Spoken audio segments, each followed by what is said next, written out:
Morning. Good morning. Morning. So So this, we haven't talked. Go I ahead. know we haven't talked in a while. Yeah, we haven't talked for 2 weeks. So quick update where you are and where you're heading, maybe through the holiday break. And then, is there any targeted things you want us to talk about?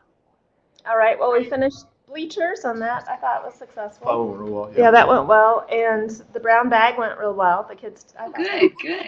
Well, I thought I they read did it a really well. good job. And then we're working on some short stories, and so far, So far, so good. So far, so good. So we read Harrison Bergeron, and they enjoyed that. And I showed them a clip of it, so they liked Oh, that. good. And we just read The Possibilities of Evil, and so this is kind of interesting.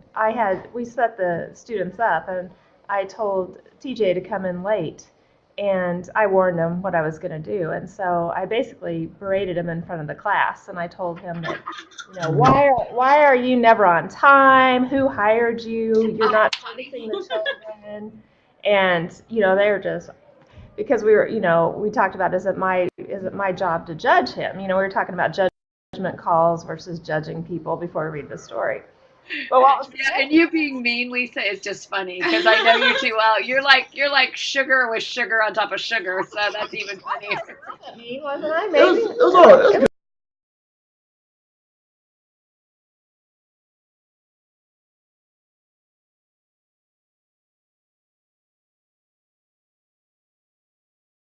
Not in your unit. Well, what was interesting in the whole discussion is some of the kids thought that he worked for me. And I said, no, we're co-teachers. We're equal. So that I thought was very Yeah, interesting. that was pretty interesting. So that tells us that we need to make sure that we're clear with our roles, that we're both equals. Yeah, So- that's good. Well, that was a great way to clarify it. I will be borrowing that one in the future. Absolutely. That's hilarious. That's hilarious. And so, TJ, how did you respond to that? Oh, I kind of acted just kind of humble about it, just kind of put my head down, and just try to act like I was a little humiliated. But like I said, I think we had more. A lot of them didn't want to say that they were fooled, but I think we had quite a few of them actually. Yeah, I'm sure they're like, whoa. Yeah. That's funny. That's funny. Yeah, and they love anytime they think teachers are in it. They want to get right in the middle of it. So, did anybody come to your defense? No. No. Really? No. Sorry. I was 5-7 minutes late after the bell, and like they already got started and everything. Right. So they're just like, "Why isn't he here?" Right. Well, and I kind of set him up about 3 minutes in. I said, boy, I wish Mr. Taylor sure would get here so we can get started. So. Great. That's great. And so you're heading with a short. So one other quick question on the brown bag. Anybody surprise you? Yes. I thought we had I think for good and bad. Mhm. I think there was one group that just wasn't into it, just couldn't focus. I don't know if it was the group of kids or if it was just the day, or because we had high and low in that group, Right, and just right. no one wanted to work in that group. And then there's other groups who really surprised me with what they actually pulled out of their item. So I thought it was good and bad. There's only one group that had the bad, and it wasn't really that awful. It And was some just didn't follow directions. So Yeah. the last box, I told them you have to fill in the last box, and they didn't. So you lose a few points. Yeah. So. Stinks to be not following directions. There you go. One quick question about the group that didn't do very well. Do they normally do fairly well on multiple choice tests or short answer? They usually, the girl, like the leader of that group, usually does well on everything. That's Um, the problem. but very distracted. She was very distracted, and everyone just kind of just. Unless you were on top of them and not helping another group, they kind of went off on their own subject every time. So Did we have device that day or not? I don't know if we got it. I can't remember if we took the device that day or not. She has device issues, so we've been trying to put them in a box or have the students put them in a box because they just can't control themselves. That's funny. Well, and if she was the leader and she's really, really bright, that usually is the student who does the worst on brown bag. Oh, okay. That's interesting. Fascinating. So it may actually validate what happened because the brown bag asks you to do something she never does, which is think outside the box. So she's really not as bright as you think she is. She's just a good rote memory. She's got a good short and long-term memory. So I would continue to ask her really hard questions outside the box. Like I would constantly ask her open plus questions, which are where you take one student's question who said, what's the use of technology, and maybe TJ says, well, I use it at home to cook and with a mixer, and Lisa says, well, I use it at home to vacuum. And then I look at that student, I say, well, how would you put a vacuum and a mixer together to create something new? And she's going to look at you like this, because the Common Core is going to ask her to do that, and she's probably not capable.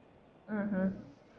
So that's the beauty of the brown bag, is you're going to find those kids that are going to crash on the Common Core, and they're going to blame you for not teaching them when really they aren't as smart as they think they are. Right.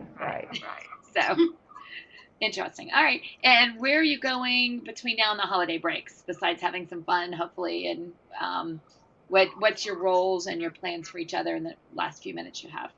Well, we're moving on to Much Ado About Nothing, and I don't know if you had a chance to look at the rap, but we'll start off with the rap. It was Flocabulary. It was a really neat site because they put everything to music. It was really, you can do a 30-day free trial, or pay for your school. So anyway, I thought we'd do that. I'd like for them to read a little bit of it as well, but I think we'll do it after we watch the whole movie. Well, usually for classes we'll read first and then watch the movie, but I think we'll watch the movie and then read a little bit. Don't you think? I think. Especially with being a short week and everything. And I just know a lot of my kids that I work with specifically are this off schedule because of the short week. Right. It throws them off a little bit. Yeah. Holidays are not good for kids with disabilities at all. So, well, here's short stories this week, and then we'll go into the Much Ado. And I thought for both of us, for our roles, when we do read, we'll take the largest parts and then just give them small to keep it going. And we'll just read a little bit, maybe one act. So. What about watching the first act of the movie and then reading? Oh, we could do that. Yeah, that might work. Yeah, that might work. I'm just thinking chunking it a little bit. So, and then, or maybe watch the whole movie and then watch the first act and then read, or read the first act and then watch. I might try it both ways and see which way, so watch the whole movie, but then repeat watching the acts as you read the chapters. Okay. If that doesn't take up too much time. Yeah. And I don't know that I don't want to read the whole thing with them, because it'll just. Eventually we'll read at least one act, maybe two, that are. Well, and have you thought about trying a flipped classroom with reading? You guys are in a great place to do that, where you tell them to come home and read, that they have to read it when they walk in the door. They have to give you 3 things about that chapter, and if they've read it, they get to be involved in a reenactment. If they haven't read it, they have to go to what we call Boring Island and read the chapter. That's interesting. And it's kind of I don't want to make it sound like an excuse, but I know with a lot of the disability kids, just anything that goes home doesn't get done. They don't do it. I mean, again, we sit on that boring island, but then are we punishing them and not letting them join the group because they can't read at home because it's loud and noisy and a circus at home?